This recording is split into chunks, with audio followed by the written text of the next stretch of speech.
我们一起低头祷告。主耶稣，我们打开你的话语，我们也同时打开我们的心灵，来迎接你的话语。求主给我们受教的耳朵，求真理的圣灵引导我们进入真理。奉基督耶稣的名祈祷，阿们。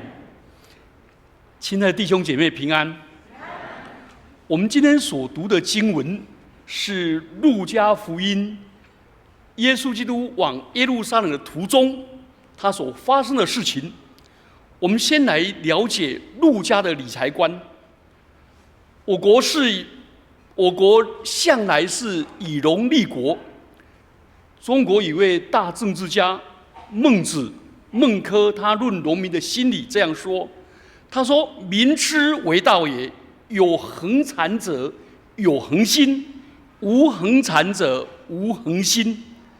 他的见解很合乎我们一般人的经验。如果我们有土地，有不动产，这个不动产会带给我们安全感，也帮助我们可以变卖，也可以变现，我们能够规划未来，而且我们有更多财务的自主权。可是我们今天的福音是从另外一个角度来考察。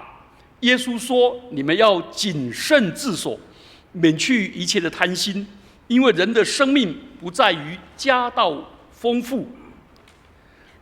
那到底耶稣这样讲，那理财到底好不好？财产好不好？其实旧约圣经他把财产视为上帝的赐福。譬如说亚伯拉罕跟以撒，他们蒙上帝赐福，有许多的牲畜和金银，并且奴仆成群。但圣经也警戒我们，不要像亚哈贪婪他旁边一个拿伯的不动产，那个葡萄园。所以警告我们，金钱可能成为腐蚀的力量。换句话说，财产可能成为福的源头，也可能成祸源。福音书里面，路加福音最强调理财，那个理财会带来祸福，是两极化。所以今天的福音是路加独有的，反映路加一贯对理财的关注。路加很强调，我们每一个人的理财将来要面对永生上帝的审判，因为上帝是一切的主，包括我们的金银财宝。所以今天的比喻里面就讲到那一位财主将来还是要面对上帝的审判。所以这个比喻就传达了路加福音特殊的关心：财物不应当只存在地上，也应当存在天上。财富不应该只存在暂时的感官意乐享受，也要到永恒的生命里面。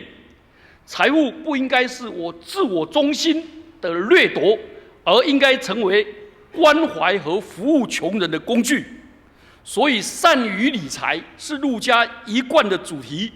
门徒跟随耶稣都是舍弃一切，服侍耶稣的妇人也都是用自己的财产资助他们。所以有钱财不是不好，而是怎么善用钱财。其中有一个人叫撒该，这个撒该这个人本来应该是该杀的，对不对？做罗马人的走狗，然后在包税制度之下对人百般压制。你知道有一个那个马戏团，有一个大力士在压榨整个柠檬汁，他榨干了以后说，我们中间哪一个人可以榨一滴出来，我就赏他10万块。他把10万放着，结果所有人都上去挤都挤不出来，唯独有一个人上去就挤，那个人瘦瘦小小的，他一挤的时候一滴下来，再一滴又下来，3滴又下来，我那大力士整个冒汗。他说：“你在干什么？你这么厉害？”他说：“因为我是荣光堂的司库。”当然是开玩笑的，我是国税局的官员。这个撒该，他信了耶稣，他善于理财，他的第一优先是先做理赔，我若讹诈了谁，我就还他4倍。第二个，他善财做周济穷人，我要将我的一半赔完了以后，我的一半那个。所以《使徒行传》也强调善用财物。所以今天这段经文就是路加一贯的。好，我们来看这个经文的脉络。路加福音12章一开始叙述到耶稣往耶路撒冷的时候，有几万人聚集，甚至于彼此践踏。所以那时候的人是怎么样 ？People mountain, people sea。人山人海。同时，耶稣的仇敌极力催逼他，引动他多说话，私下要窥探他，要拿他的话做画饼。所以一方面众人很热，一方面仇敌很恨很冷。这一方面的人热情，这一方面的人呢仇恨。所以这时候突然冒出一个人来，这个人对周遭的事都不感兴趣，只有对自己的事情有兴趣。他就打断耶稣的话，向耶稣提出一个问题。他的出现其实纯为了争家产。首先，他对耶稣好谦卑的称他为师父，就夫子或者拉比。他把耶稣看成一个熟悉法律的律法师，而且他用近乎命令的口吻，求耶稣帮他的分家做仲裁。他说：“夫子，请你吩咐我的兄长跟我分开家业。”你们知道，我们知道，在根据《生命记》跟《民数记》分家的时候，动产是平均分配，但是大儿子都分1份，而不动产全部都归给长兄。所以他们那时候的长兄要保持家庭不动产的完整。可是这个小弟他想到的是，希望我拿我那一份，任我处置。按惯例一有纷争就请拉比来处理。理想的仲裁者是德高望重的局外人，既没有利害关系，说话比较有分量，而且能够公平分家，免得兄弟阋墙。所以他们就来找耶稣了。可是耶稣严厉的拒绝。耶稣拒绝的话是什么话？你知道吗？他说：“你这个人啊，谁立我做断事官，给你分家业呢？”这句话是耶稣套用那个出埃及记第2章14节，那个摩西去救以色列人，因为那个奴工在打，因为那个督工在打以色列人，他救了以后，第2天发现那个奴性就是受害者变成加害者，竟然在打自己的同胞。然后摩西说：“不要打，我们都是同胞。”那个人说：“你这个人啊，显立你做我的断事官啊，了解吗？你难道要杀我，像昨天你杀那个吗？”那个摩西吓得都逃走了。所以这个耶稣讲这句话呢，就是完全应用当时的口吻，也把他认为这个人认为我请你当仲裁者是看得起你，拿之耶稣一口回绝。耶稣的说话说：“人啊是非常生疏的，把这个人当作陌生人。他本来在群众中好可慕，当他一贪婪的心一出来的时候，耶稣就说把他当作陌生人。为什么？其实很简单啦，旁边那个仇敌虎视眈眈，要抓耶稣的把柄。”而耶稣并非受委任的拉比，他的决定不具法律效力，所以耶稣一做仲裁，就落入了了解，就是非法了，非法职业啊！你这个黑牌的拉比。另外，这个人来者不怀好意，他不是要让主做决断呢，他是请主耶稣来帮他背书呢，来对抗他的兄长呢。就好像很多人用金钱当作得利的门径，所以呢，这个人贪婪的冲突很难摆平。另外，我们就发现耶稣认为这个人所提出的请求，其实跟天父差遣他所做的工作那个伟大荣耀的使命去拯救罪人无关。所以耶稣的回应，其实在教导门徒说：我们应当专注于上帝所要我们的工作，而不要去卷入无谓的财务争执。我来了，耶稣的意思说，我来了是要把人带到上帝面前，而不是把财产带到人的面前。他注重的是人理财的态度，而不是谁得了什么，谁亏了什么。所以耶稣呢，就趁这个机会对众人教导。所以我们今天的经文呢，其实有两个部分，一个是耶稣对众人的教导，就讲了那个无知的财主的故事；第二个是耶稣对门徒私下对门徒的教导。所以我们今天这两段经文都来看，这两段经文刚好在极左跟极右，来帮助我们解决我们的问题。好，我们来看耶稣怎么对症下药。耶稣认为这两个兄弟的争执，其实反映他们心中的贪婪。这是犹太人心里面对于外邦人最大的指责之一。这个弟弟觉得他被哥哥亏待了，然后耶稣要帮他争取他应得的权利。其实呢，耶稣如果帮他争取了，也未必对他有益，因为一个贪婪的人总觉得自己一直被亏待，总觉得他哥哥太多了，所以他哥哥即使全部帮助他，他怀疑他哥哥一点暗波一定遮掩更多，所以对贪婪人是根本都没办法沟通。所以呢，耶稣在这里指出一个比分配家产公平更深层的课题，或者更大的危机。耶稣基督不仅斥责提出这要求的人，耶稣就转向群众，道出这个危机的根源，就是你们要谨慎自守，免去一切的贪心，因为人的生命不在家道丰富。我爸爸妈妈都80几岁了，好几次跟我谈到分财产的事。我记得我爸爸70几岁的时候，我一直跟他讲说，你将来财产要公平分给我2个妹妹。我爸爸没办法接受，我妈妈就站起来拍桌子骂我，他说：“查某囡仔是得计争，查某得参衡，你无路用你查某囡仔，佫唔爱得财产，要不两个先歪。他们哪里姓陈？”我说：“我知道啊，他们2个都姓陈啊。他先生不姓陈啦，他儿女不姓陈啦，陈家财产怎么可以留给外人？”我说：“都是你女儿呢，都是你女儿呢。”他觉得我不可思议。好，所以耶稣基督的教导，他就提出一个描述那个比喻，那个比喻就是那个愚蠢的富翁的比喻。耶稣讲这个比喻，其实在讲第1世纪那些专业理财人士，他这个人生财有道，他生财的方法策略，而且财务的增加都无可挑剔，耶稣都没有挑剔。换句话说，他每一件事情都合法，而且做得很好，合情合理。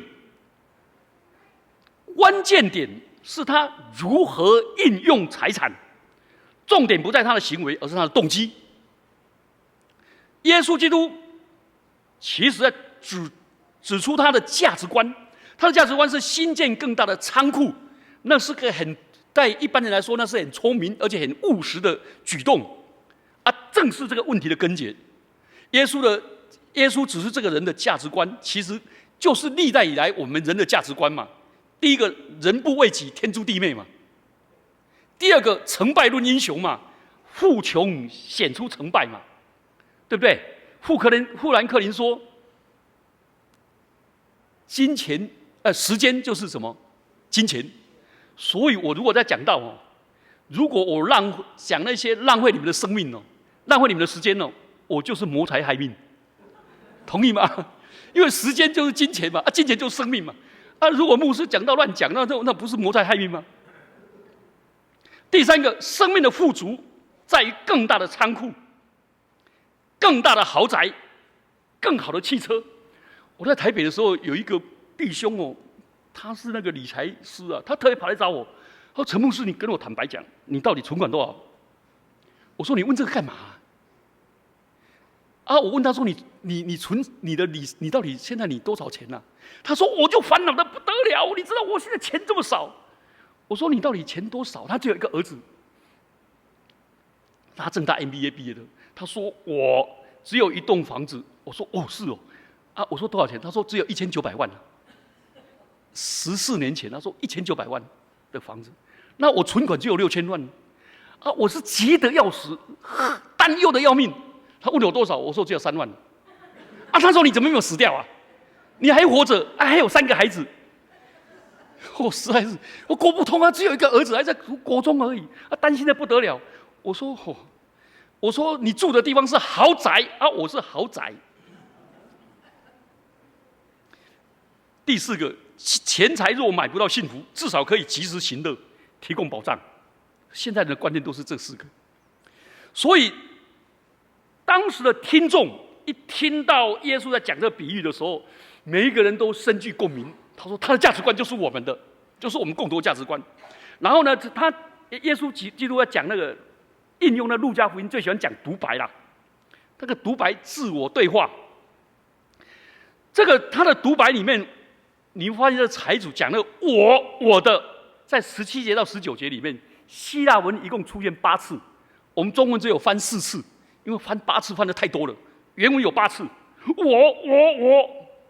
你知道，在2000多年前啊，地中海的社会是以团体为重，没有所谓的个人主义。偏偏这个富人财大气粗，有钱声音就昂下，他就反其道而行，完全不顾别人，甚至于目中无主，连上帝也没有容身。所以他没有想到帮助别人，甚至不关切自己的生命应该更丰富、更富足，只关心自己。只放纵自己，他原本可以嘉惠穷人，做个乐善好施的富人，使许多人得到恩典，然后备受颂扬而添荣誉。可是他心中只有自己，他看到的、想到的、做到的，全部都是我，而且竟然3节里面讲了8次，实在是。他打算拆掉现有的仓房，另建更大的，囤积更多的谷物跟财物，然后呢，这些东西可以奇货可居，待价而沽，赚取厚利，财源广进，然后用之不绝。这些东西都是无可挑剔，但是挑剔的问题是什么？他乐昏头的对自己的灵魂说：“嘿嘿，你休息吧，你吃喝宴乐吧。”没有想到，千生万生不达天一位啊！上帝当头棒喝，立刻粉碎他的黄粱美梦，转眼成空。无知的人啊，今夜必要你的灵魂，你所预备的要归谁呢？这不仅是上帝对那个无知的财主的审判，也是对所有贪婪的定罪。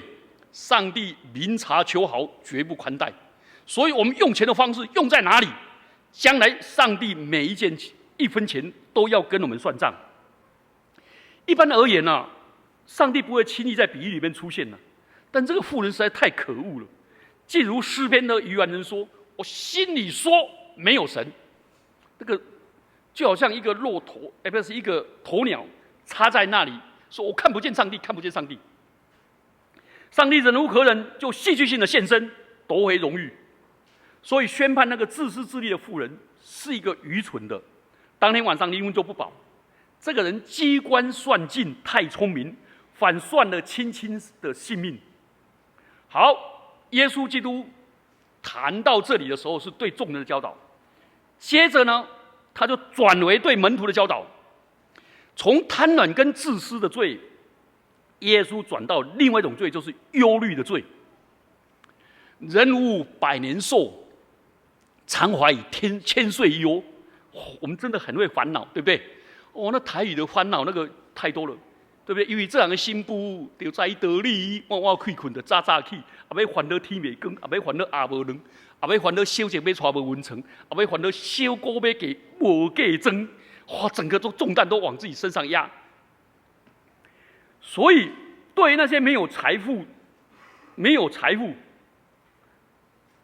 对，贪婪是永远获得的不够，一直想要抓更多；而忧虑呢，是害怕自己有的呢，就会随时消失。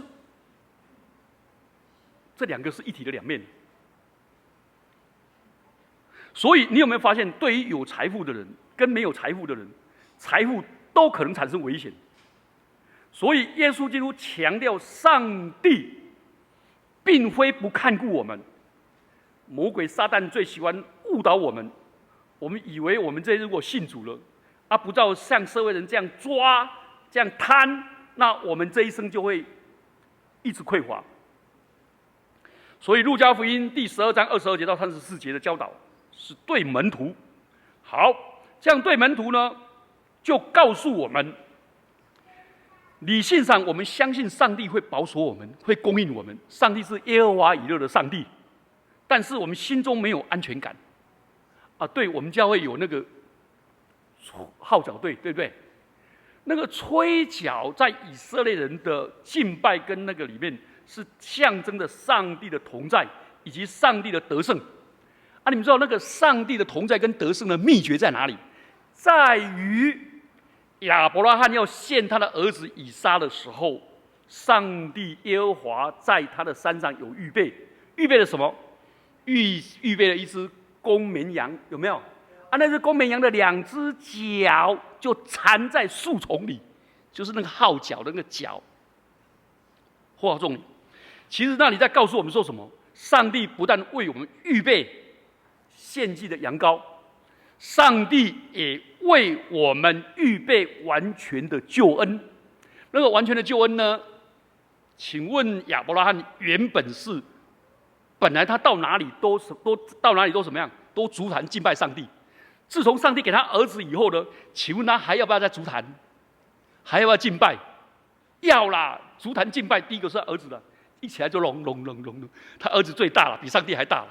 所以上帝怎么说？他说：“亚伯拉罕，他说我在这儿，你把你的儿子，你所爱的儿子，就是你独生儿子以撒，献给我。”你知道那个讲3次哈，讲1次是普通，讲2次是强调，讲3次是最高级的，圣哉圣哉圣哉呢？意思说，你把你的儿子，你所爱的儿子，你的独生子以撒，你把他当作上帝的了，所以你把他献上了。所以号角队的吹号角的意思是，我们把我们自己所有所事的都献给上帝，上帝会为我们预备一切。这个观念好，所以箴言说：“人心忧虑，屈而不伸。”真的，而且忧虑会什么？你知道吗？喜乐心是良药嘛，忧虑会使骨足失松呢。圣经有没有讲？忧虑是骨中的什么朽烂呢？这个到前年我在荣总的那个看到那个论文里面哦，真的有人去做呢。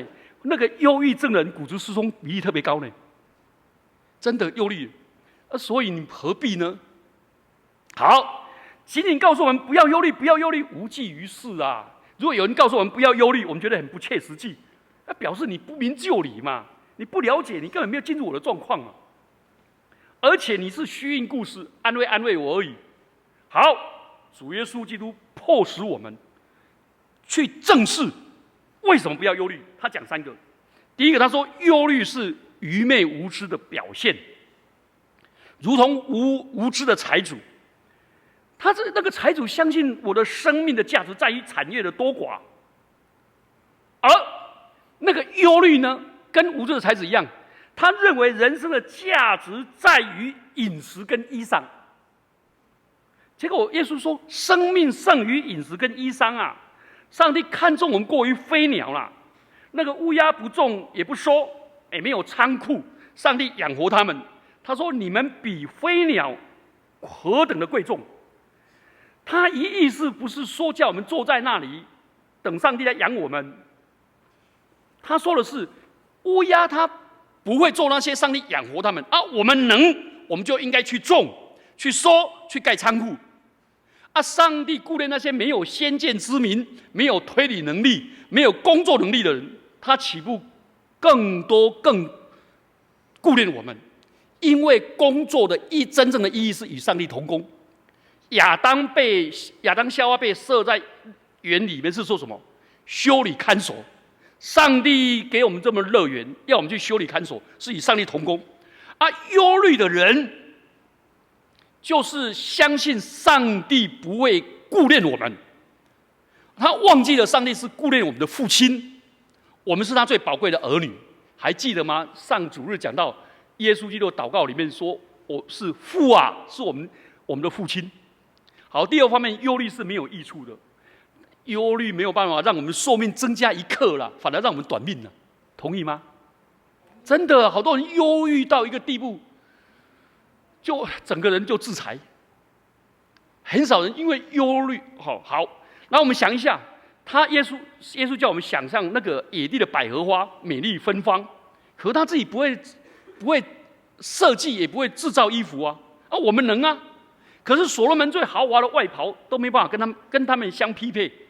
上帝如果装束这个不劳苦、不纺线的百合花，那岂不更加装饰我们这些有能力的人，更看重我们？所以不要忧虑，是因为我们要去想乌鸦，想百合花，也想小草。小草明天要丢下去的，今天还可以给他们这么美的装饰。所以还有人在那边忧虑说，为什么长这么矮？有一个父亲进去坐电梯的时候，他2个女儿说：“爸爸，你也过分。”他说：“什么事啊？我又犯错了，太过分了，长这么矮，害我们2个长这么矮，都是你害的。”他爸爸说：“那我怎么办？再2公分就好了。”他说：“爸爸说，我没办法，2公分也不是我能够给你的。”你知道他那个父亲的2个女儿多高？你知道吗？身高168，还是觉得自己这么矮。结果他爸爸说：“你能够用你的思量使你的身高增加1肘吗？对不对？”我妹妹带她男朋友来啊，我就跟她讲说：“你男朋友怎么那么矮呢？身高162。”其实我妹妹说：“你把一个162、172、182的3个排坐，哪一个比较高？”没有啦，排坐都一样高啦。然后我妹妹说：“难道人生的价值只在乎那个腿骨的长短吗？”我妹妹跟我这样讲，我说：“赞。”人生的价值只在乎腿骨的长短吗？所以小信的人呐，你为什么这么焦虑而否定上帝的关爱，以至于万念俱灰？你应该对上帝完全的相信了，对不对？而且你们知道吗？人的身高跟寿命成反比呢，了解吗？所以不用去担心这个，我们好好去想一下，我们应该对上帝完全的相信，而非漫不经心去想一下。我们应该清楚的认识，你知道我们的忧虑来源都是那些无法改变的过去，或者无法掌控的当前的景况，或者无法预测的未来。因此，信靠上帝真好，好得无比，对不对？第3个，忧虑是缺乏信心的表现。我们就挂虑东，挂虑西，挂虑吃什么。所以我很不喜欢有一些妈妈一回家就问孩子要吃什么，孩子说：“你拿什么给我吃？”讲我不要，那我们去外面吃。好，去哪里？妈妈又讲了一堆，我不要，不要。那妈妈就自讨无趣。怎么那么这样呢？摆上什么你就吃什么，同意吗？你有办法，你赚钱，你在这一起吃，吃饭就是感恩谢饭。他本来是忧虑吃什么，把孩子都惯坏了。我们的生活品质应该跟一般人有别，因为有一些人真的吃好穿好，哇，就很得意，整天炫耀吃什么。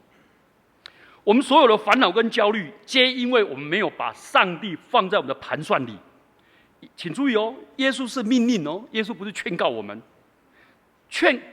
他命令我们不要忧虑。因为忧虑会受到严重的辖制跟抑制，活在忧虑中会失掉生命中的意义，以及更应该忧虑的事。门徒不应该整天为了想吃什么啦、喝什么啦、穿什么啦，对不对？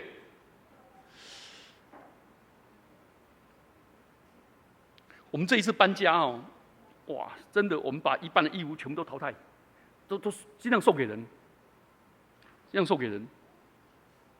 忧虑是因为我们对天父的认识不够，所以我们今天这样的经文，我们来反省，来应用它。第一个，贪婪的罪，我们来反省贪婪的罪。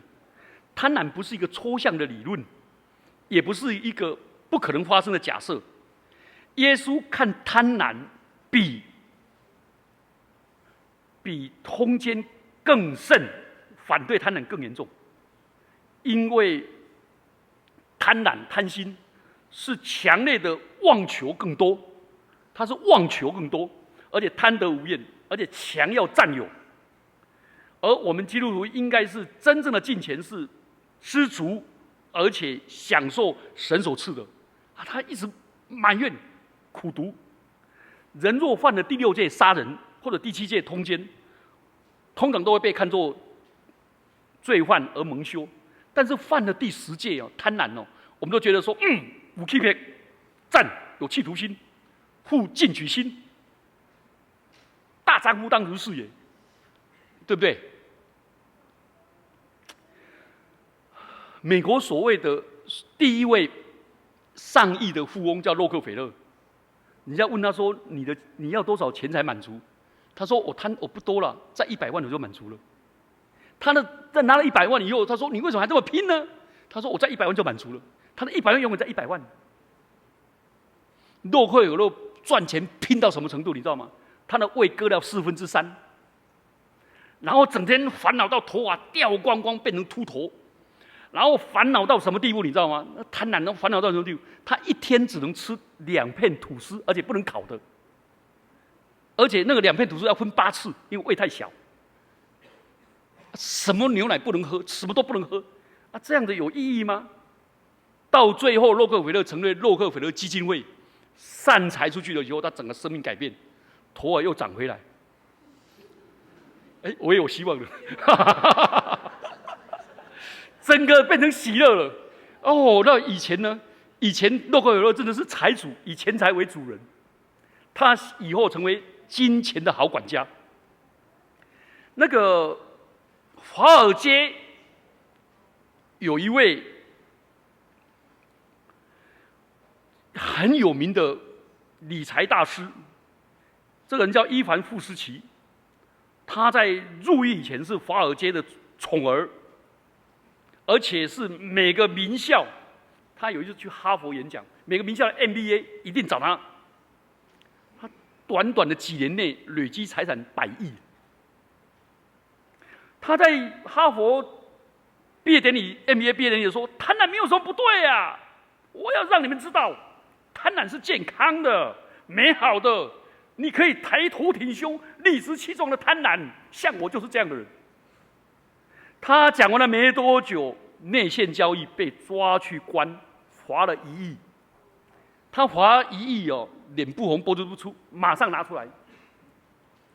这个人，那个Newsweek 评论他说：“我们现在回头想一想，令人费解的不只是伊凡·富斯奇耶，他的毕业典礼这样讲的，而且还赢得掌声，而且听众做。”大笑，觉得他很好幽默，很风趣，热烈掌声，真的是悲哀耶！我就想起另外一个人，巴菲特啊。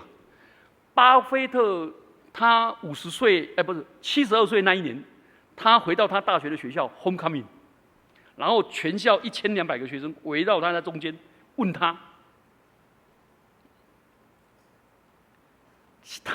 有他的基金会。只有一个跟他一起来的那个人是他基金会的董事，那个人叫比尔盖茨。你知道比尔盖茨参加他的基金会，每次都从西雅图坐飞机来，他总共一次都给他900块美金的交通费。那比尔盖茨说：“我连停车费都不够，停机坪都不够了，那油钱干什么？”他说：“谁叫你那么有钱？”你知道巴菲特把600亿。他说他决定要挪捐给比尔盖茨的基金会。他上次已经裸捐了，他已经捐了300多亿，他的财产就降下来，本来是世界首富嘛，降下来，他还是立志要在那个，所以不一样。所以耶稣曾经对贪财的法利赛人说：“人所珍贵的，上帝看为可憎恶的。”路加福音16章第15节。我们看财富跟成功，我们都很看重，可是耶稣为什么跟我们唱反调呢？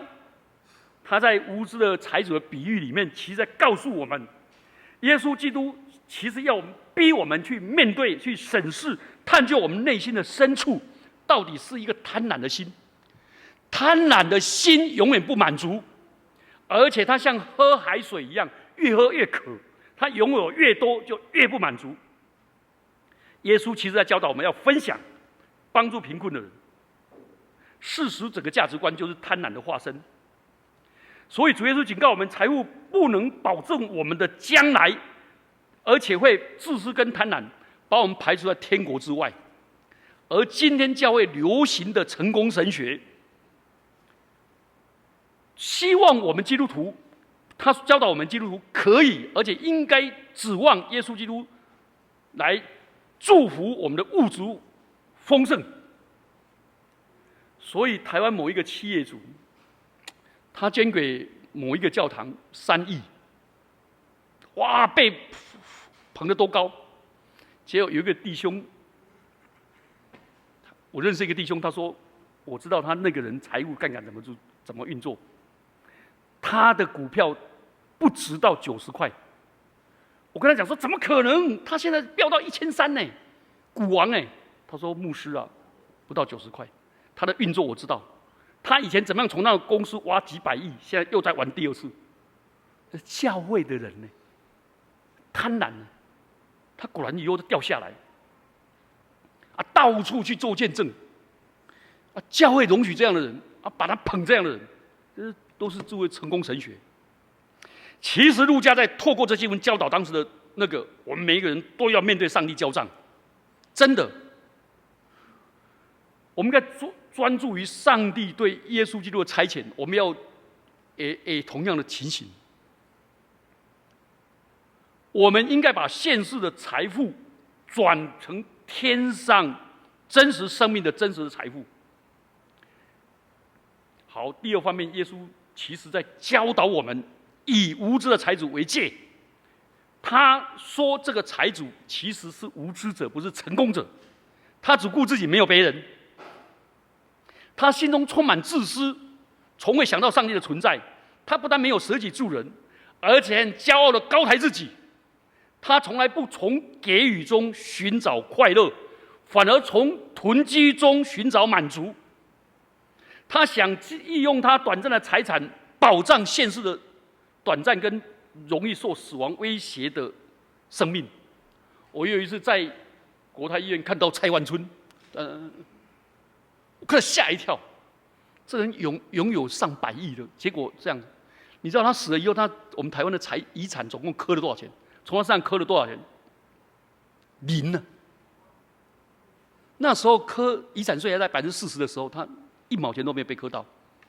他们的儿女得意的不得了，那又算什么？所以这个财主其实是一个无知的。为什么？因为他完全不顾个人生命的结局，最后上帝以严厉的恐吓做结束。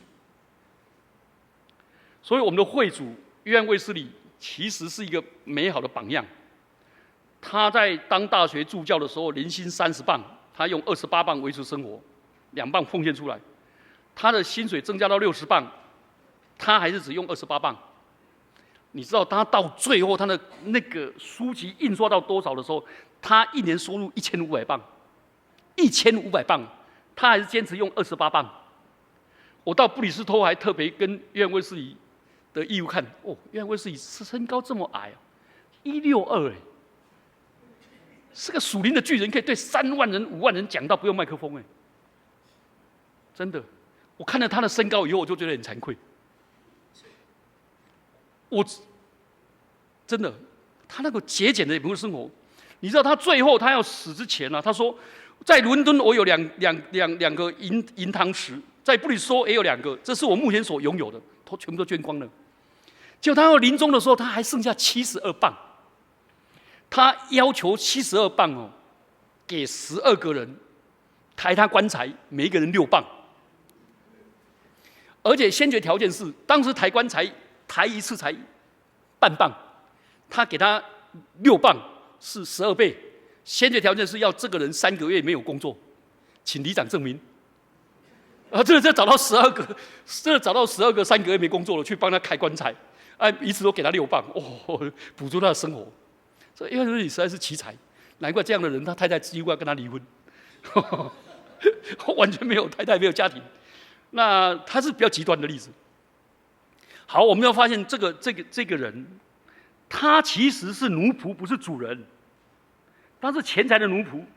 为什么？因为死亡一到，把我们尘世所拥有的全部归零。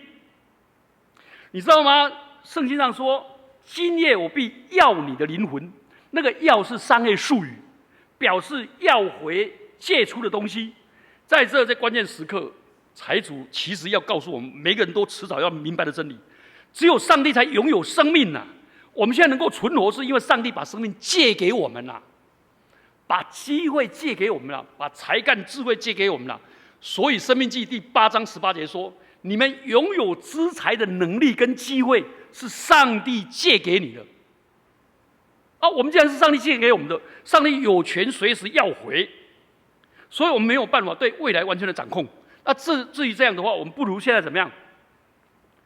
难道我们所得的要归给谁呢？我们最好当然是归给上帝啊。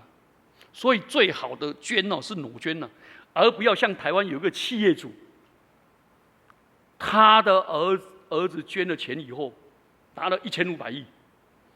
结果把他爸爸每年捐给外面那1亿的全部不认账，不但不认账连他爸爸的学校里面有一个给原住民读书的某一个系全部停掉。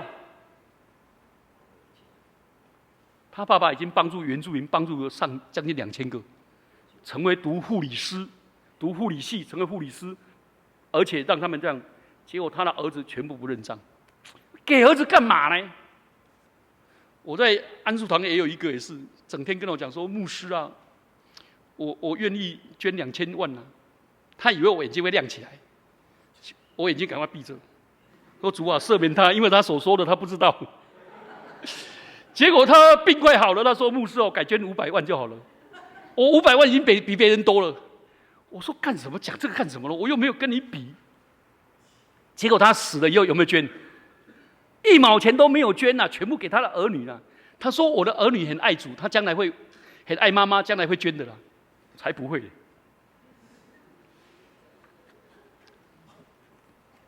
是刻薄我们帮他办追思礼拜，帮他忙的这样子，全教会为他付出了多少？